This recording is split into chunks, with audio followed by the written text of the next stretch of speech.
saying another year, another year, another year, and that just becomes your life. I kicked off with a new client today. She talked about the cost of being haunted every day by your own potential and only using about 10% of it. That tends to be painful. And listen, if it's not painful for you and you can just live having an okay life and an okay existence, if that's your standard, this right here, this is not for you. You can go back into that same way after listening to this podcast and have a really okay life.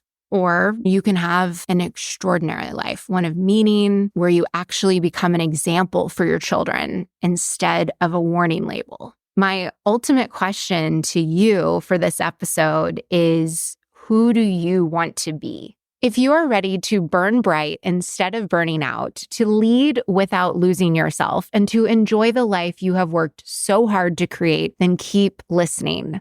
I'm your host, America's leader on rewiring perfectionism, CLG, and this is Perfectionism Rewired, the podcast. Welcome to Perfectionism Rewired. Today, we are digging into asking yourself quality questions instead of crappy questions. As perfectionists, we ask crappy questions of ourselves without realizing it. And you do not rise to the level of your answers, you fall to the level of your questions. Questions are what you are optimizing for. So if you are optimizing for terrible because you're asking yourself craptastic questions, like, what did I do wrong? Why can't I be more efficient with my time? Why doesn't anyone around here help me? You are optimizing for the wrong questions. And when you are optimizing for the wrong questions, AKA asking yourself the incorrect questions, that is going to take you further and further away from the calm confidence that you want. What this episode is going to do for you is identify the most common ones, illuminate why your brain's default is being an asshole. And I'm going to give you quality questions to ask yourself instead. These questions, verbatim from clients in the past week, oh my goodness, this question is so good. You could literally bottle it up and sell it at the store. The questions that I ask and the questions I give clients to ask themselves or to ask during a job interview or a board meeting are the highest quality questions you can ever get. So open up notes on your phone. You're going to want to write this down. You're going to want to listen to this episode several times. What I see with ambitious, driven, high achievers like you, why they don't even realize your crappy questions, is you are in the black and white thinking, which comes from, to tie it back to the past couple of episodes that we've had about fascia, the Wi-Fi of your insides. When you are clenchy, when you are rigid, guess what a side effect of that is? Black and white thinking. So when you have that black and white thinking, you're either asking yourself, why am I such a pathetic loser? Or you're asking yourself, why am I so awesome and the greatest of all time? But that doesn't feel true. It feels like a lie. That black and white thinking, that rigidity, that clenchiness. Now, most perfectionists do not know how to ask quality questions of themselves. If you're wondering why, who taught you how to ask quality questions? Because no one has ever taught us. We ask ourselves crappy questions that have terrible answers at the end of them. It would be like if the only place that you go grocery shopping is the dumpster because no one has ever introduced you to a grocery store. Like if you didn't know that grocery stores existed and you just thought that the dumpster was the only place you get food, that is the perfect analogy for what is happening in your mind if you haven't gained the lifelong skill of learning how to ask quality questions. Here's some examples so that you know, oh, I could improve the questions that I'm asking myself. Why aren't they getting back to me? How awful do I look? How can I possibly get everything done? Why did they make that face at me? Why can't I do everything I want to do? What do they want from me now? What if it doesn't work? What if I get fired? If you don't consciously think about the questions before you run off and answer them, here's how it goes. At like 1 a.m., you wake up, you really ought to be sleeping, and you're asking the question, what did I do wrong in that meeting? Okay, that is useless. It is useless. It's a useless question. Every time that question comes up, tell yourself unsubscribe. Like poorly worded questions, not even going to dignify that with a response. Instead of thinking, what did I do wrong in that meeting? How about, what can I do a little bit better in the next meeting? Like, think about the question, what did I do wrong? Like, we'll never have a useful answer. Any questions, by the way, that you are up asking yourself in the middle of the night, just stop. Decide, I'm going to lie in bed right now and I'm going to be so bored that I will fall asleep. The questions can come in. You do not need to entertain them. Just like when you go to Target, you don't need to buy every single toy that your kiddo touches. Another greatest hit of crappy questions is, what's wrong with me?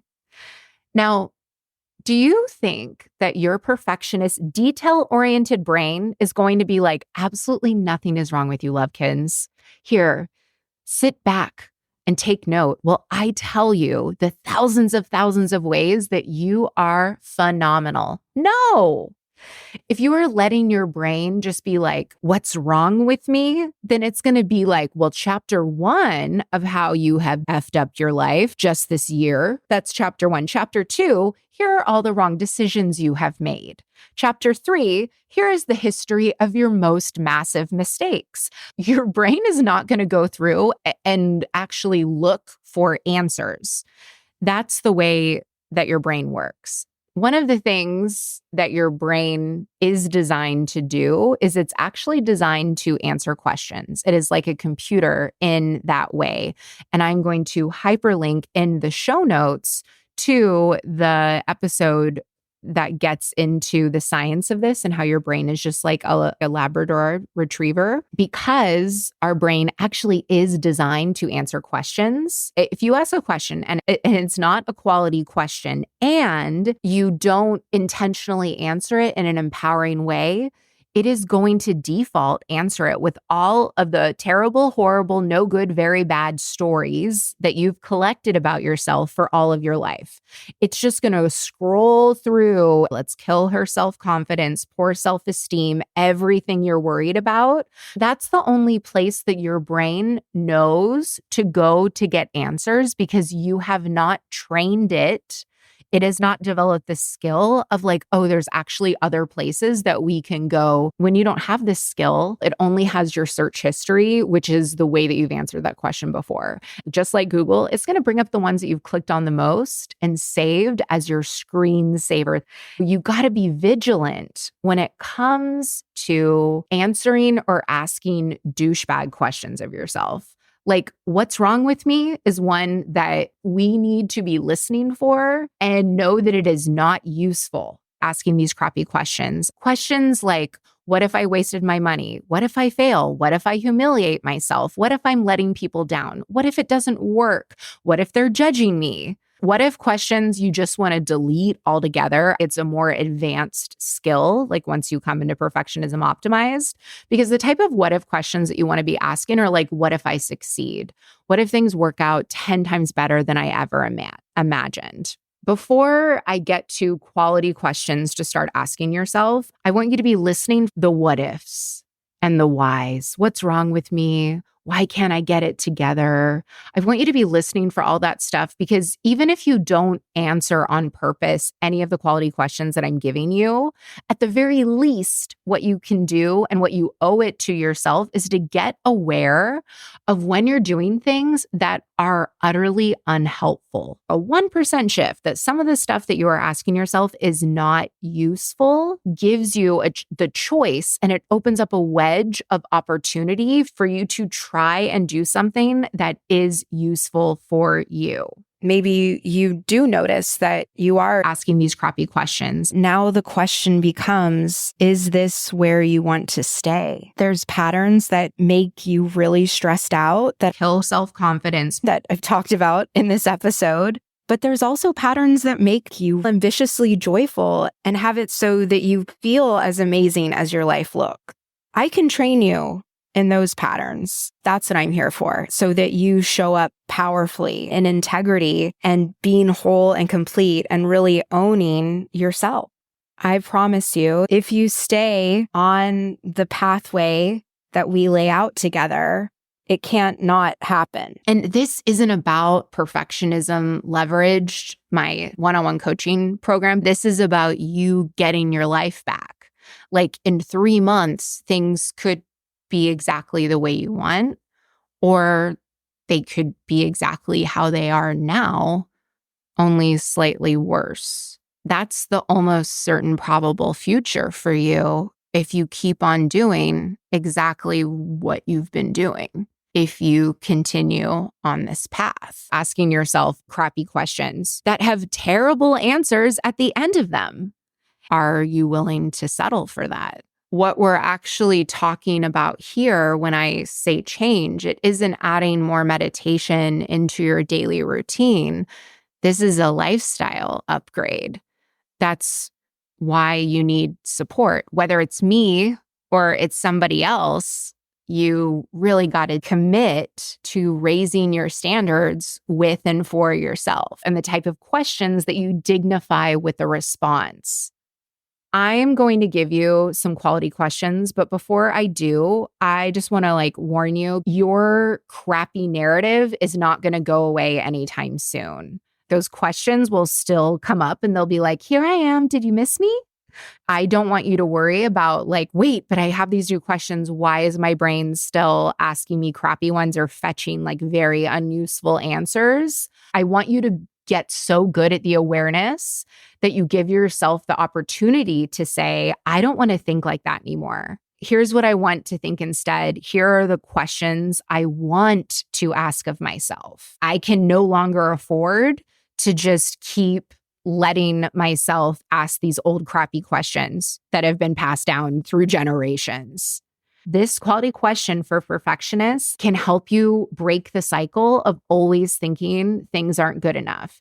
Your day literally is just a bunch of facts. And after you're done with the day, and then you get to decide to make it mean that you're not good enough. Or do you make it mean that you have an opportunity to rise up a little tomorrow? Is that what you want? That is what I want for you. And I'm pretty sure that's what you would want for yourself also. What is a 1% shift that will make my today better than yesterday? This is super helpful because instead of being on the hunt for how you didn't do enough or how today is going to suck so hard, start being curious, the scientist instead of the judge. Other quality questions that you can ask yourself, let's say you majorly messed up. A great question that you could ask yourself is, if I was going to love myself in this moment, what would I say and do next? It is a super clutch question when being kind to yourself and showing yourself compassion, because honestly, forget loving yourself when liking yourself feels like a huge chore. But just ask yourself, if I was going to like myself in this moment, what would I say and do next? Or you could be if I was not going to obliterate myself in this moment, what would I say and do next? What's brilliant about this is that it's not making you wrong. It's telling you without telling you what to do to give yourself a little bit of compassion. Other questions to check yourself before you wreck yourself is, what story am I telling myself in this moment? How am I experiencing myself in this moment? What's one way I can do future me a solid? And doing future you a solid is not criticizing yourself. And this is a little bit advanced, but I'm throwing it in for perfectionism optimized clients listening. And for those of you that are I already went to CourtneyLoveGavin.com. I inquired. I want you to be my coach already. Give me some extra work that I can do. Another way you can look at this is to ask yourself, what payoff am I getting by criticizing myself? What payoff am I getting by asking myself, what do they want from me now? You might be I'm not getting any payoff from it, but the truth is the only reason why your subconscious is holding on to that question, clenching it and gripping it tightly, is because you're getting some benefit from it. So let's say I was asking the question, what do they want from me now? That is not a quality question. It's like, what payoff do I get by assuming that everybody wants something from me? Well, I get to feel very important. I get to feel righteous. I get to feel better than. I get to feel like indispensable. You know what I mean? And it's just important to identify those, because once you, again, this is advanced. This is something that if you were my client, we would work on together. Once you are able to identify what it is that you are getting from asking the crappy questions or giving yourself crappy answers, we are able to graft those onto something that's actually beneficial for you. In this example, there are a lot of ways for you to feel indispensable without trashing yourself or your family. There are so many ways that you can feel important without being a martyr. There's a piñata of possibilities. You can feel helpful without doing harm to yourself or the relationships that you care most about. That's going to require you to do something different. And anytime that you make changes, it feels uncomfortable. It's super easy when the podcast is over to just go back into your crappy questions. But before you do that, tell me, if you don't change this pattern now, 5 years from now, 10 years from now, do you think it'll be easier to change if you do nothing? Saying another year, another year, another year, and that just becomes your life. I kicked off with a new client today. She talked about the cost of being haunted every day by your own potential and only using about like 10% of it. That tends to be painful. And listen, if it's not painful for you and you can just live having an okay life and an okay existence, if that's your standard, this right here, this is not for you. Like, you can go back into that same way after listening to this podcast and have a really okay life. Or we can do the work together and you can have an extraordinary life, one of meaning, where you actually become an example for your children instead of a warning label. My ultimate question to you for this episode is, who do you want to be? If you're not here to settle for an okay life, if permanent change is important to you and it's important enough for you to change right now, I can help you make asking yourself crappy questions and crippling perfectionism a thing of the past. All you got to do is take the first step at CourtneyLoveGavin.com/services.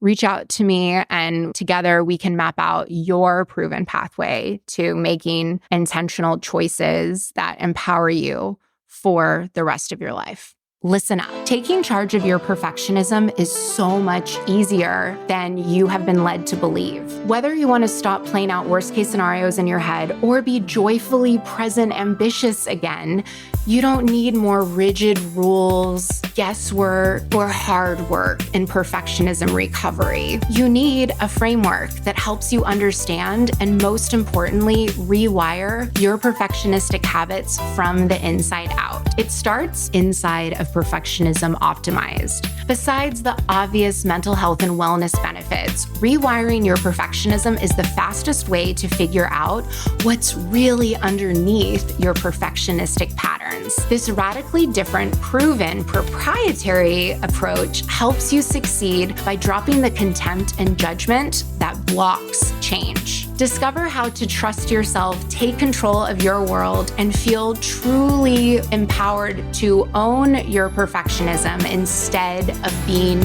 owned by it. Head on over to CourtneyLoveGavin.com and start your transformation today.